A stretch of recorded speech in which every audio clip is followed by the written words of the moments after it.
참 예수님, 오늘 눈이 많이 왔죠?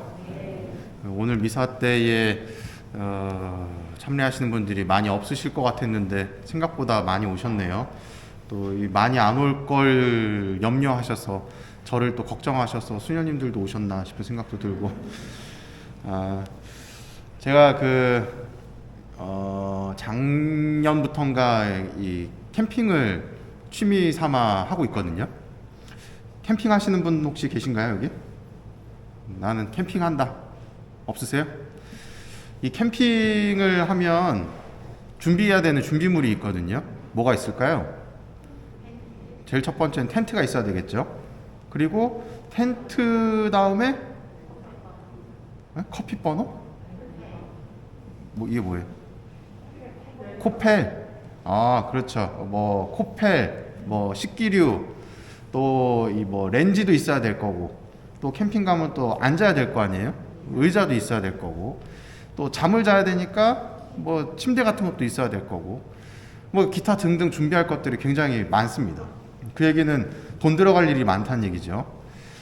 그래서 이 캠핑을 시작하시는 분들이 항상 걱정하는 것이 중복 투자를 하지 않기 위해서 물건을 잘 사자라는 다짐을 해요. 저도 마찬가지였습니다.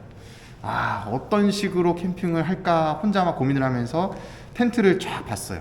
텐트도 이 입식이 있고 좌식이 있고, 또 입식, 좌식이 다 같이 있는 커다란 이제 거실형 텐트인 리빙쉘이 있고, 또 텐트를 감싸는 또 타프가 있고, 또 메쉬 쉘터가 있고, 기타 등등의 굉장히 다양한 부분들의 텐트가 있는데, 입식을 하면 입식에 맞는 준비물이 필요하고, 좌식을 하면 좌식에 맞는 준비물이 필요한 거죠. 그래서 고민을 하다가 그래, 나는 입식 캠핑을 하자 라고 생각을 하고 텐트를 딱 샀습니다. 그래서 이제 조그마한 이제 의자도 하나 샀죠. 의자를 살 때도 굉장히 많은 고민을 했어요. 진짜 조그마한 이 BBQ 체어라고 하는 등받이도 없고 그냥 엉덩이만 슬쩍 걸치는 체어가 있어요. 그걸 살까? 아니면 그거보다 조금 더 큰 의자를 살까? 아니면 그거보다 진짜 큰 편안하게 앉을 수 있는 대형 의자를 살까? 아니면 또 그 의자에서도 누울 수 있는 의자도 있거든요. 그런 걸 살까? 막 고민을 하다가 적당한 걸 하나 샀어요. 버너도 마찬가지. 버너도 종류가 많아요. 작은 거부터 큰 거부터 이렇게 파워스토브라고 해서 화력이 엄청 센 것까지 굉장히 종류가 많은데, 고민을 하면서 장비를 조금씩 샀어요. 그리고 캠핑을 딱 떠났죠.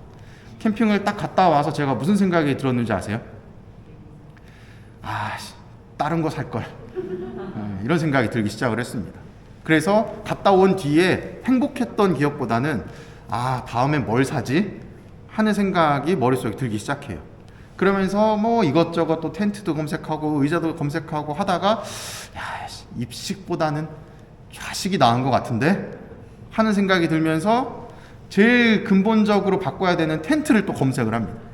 검색을 하다가 또 적당한 걸 하나 또 샀어요.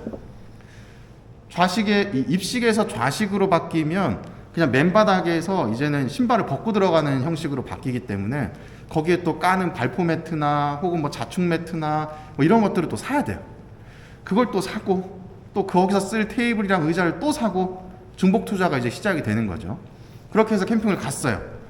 가고 나서 집에 온 뒤에 제가 행복했을까요? 또 뭘 사지?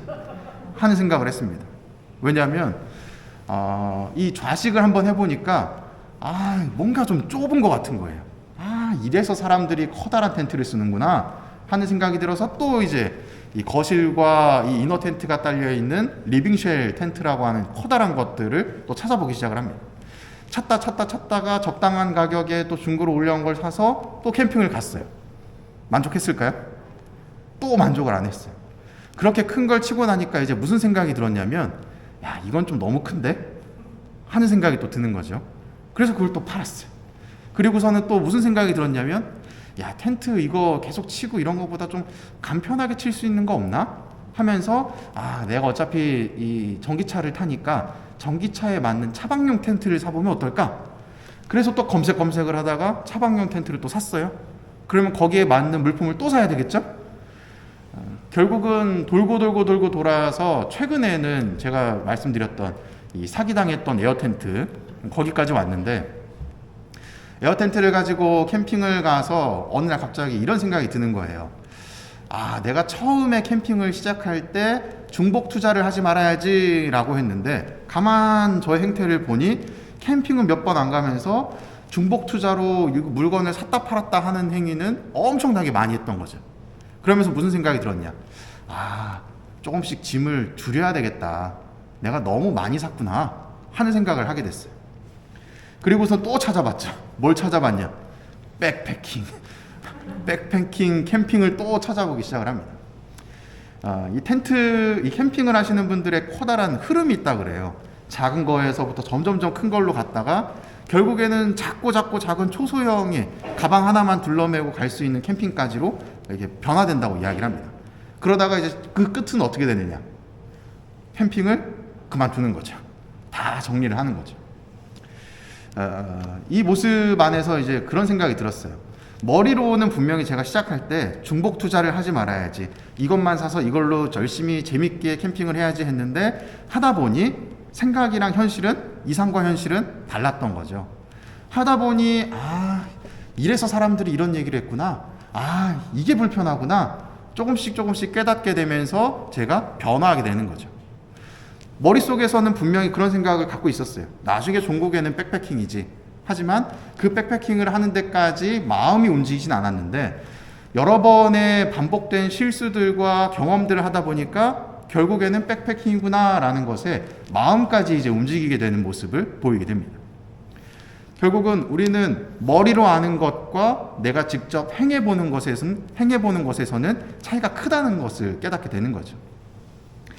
오늘 루카복음을 보면 예수님께서 제자들을 파견을 하세요. 제자들을 파견하면서 당부의 말씀을 해주시죠. 이렇게 복음 선포를 해라 하면서 뭐라고 이야기를 하죠? 돈주머니도 여행 보따리도 신발도 지니지 말고 길에서 아무에게도 인사하지 마라. 그리고 평화를 빕니다 하고 인사하고 자격이 있으면 그 사람 위에 머무를 거고, 그렇지 않으면 되돌아올 거다.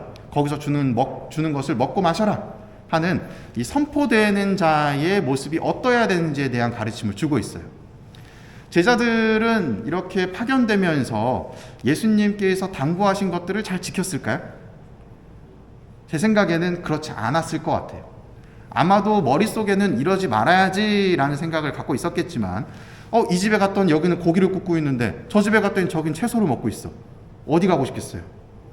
고기 굽는 데 가고 싶겠죠. 이 집은 멀끔하고 깨끗한데 여긴 조금 허름해. 그렇게 이러저러한 반복된 실수들을 또 경험하게 되면서 점차적으로 깨달았을 겁니다. 왜 돈주머니를 지니지 말라고 했는지, 왜 보따리를 싸지 말라고 했는지, 왜 신발을 지니지 말라고 했고, 또 왜 길에서 아무에게도 인사하지 말라고 했는지를 몸소 체험하게 되면서 깨닫게 되는 것이죠. 우리의 신앙생활도 마찬가지겠죠.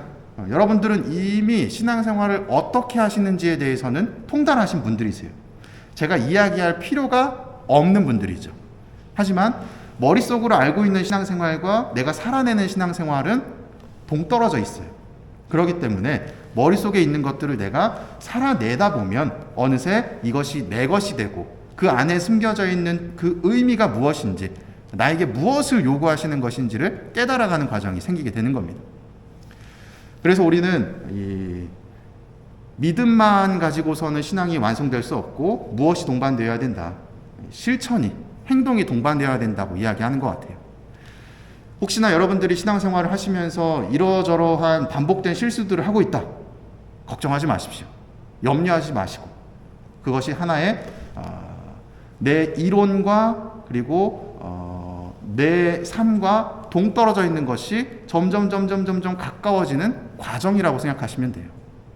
한순간에 완성된 사람은 있을 수가 없습니다. 여러분들도 점차적으로 완성되어가는 과정 중에 있으니, 내가 때로 실수하고 넘어지더라도 거기에 너무 연연하지 마시고, 내가 올바로 가야 되는 것이 무엇인가만 명확히 챙기시고 다시 일어나셔서 걸어가시면 좋겠습니다. 사랑합니다.